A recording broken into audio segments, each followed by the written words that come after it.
शेष दिन मंत्री फेरुଛନ୍ତି साधु पचल कहले महाशय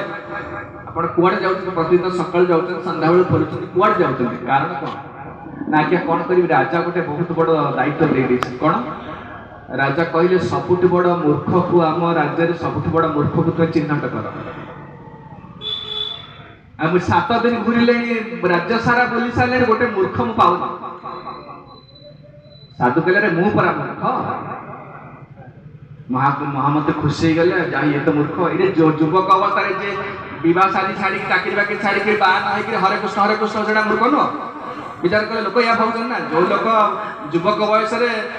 पिला छुआ परिवार करने कथा घर द्वार करने कथा बड़ हवा कथा ना हरे कृष्ण माला गड़ से मूर्ख नुह राजा मंत्री पूरा खुशी गले आज्ञा ये जो मोहरटा साथ राजा दे सुना हाथ में देले राजा तरफ आपको उपहार मिलला साधु कौन कह सुनामटा को फोपाड़ देला कहले एटा कौन दउछ मंत्री पूरा कन्फर्म हो गया पूरा मूर्ख सुनामर के पकड़ साधु पळेले मंत्री चली गला परे साधु आनी से मुहरटा को रखि देले साइड के रखले गला कैमरा आसीबो मंत्री पहुंचले राजा के पाखे पहुंच गला के महाराज आप हम राज्य रे समस्त पंडित गोटे मूर्ख अछि ना कि बाबा माला गडौची बसिकी जे ए गीता भागवत पढ़ से पूरा मूर्ख राजा कहले मु पर जानी आउ कौन के मूर्ख से मूर्ख एमती चली गला बहु वर्ष बीती गला पर आसीगला कौन ना राजा वृद्ध हो गले वार्धक्य अवस्था आसला तो वार्धक्य अवस्था आसले कौन हम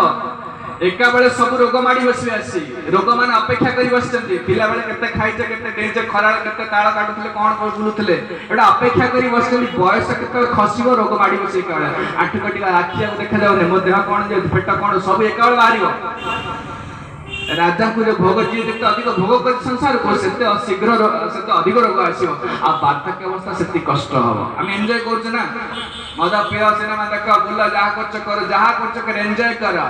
no that can not last long एम चालीवनी सब दिन एटा भगवान सरटा दैछन किछ नियम दैछन मन इच्छा करि परियो ना आपण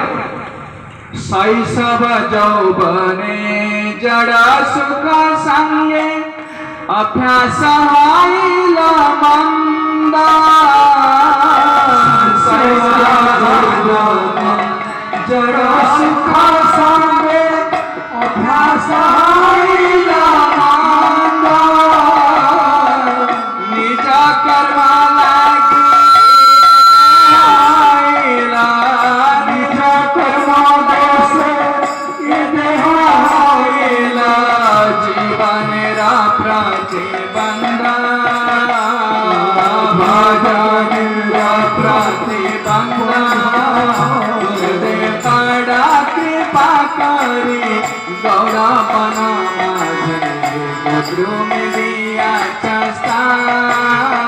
गुरु बड़ा कृपा करी गौरा बना गुरु में दिया चस्ता हम जते खराब प्रकाश केबे आछि पिल्ला बेला आछि युवक अवस्था पिल्ला बेला केते केते कोन करछे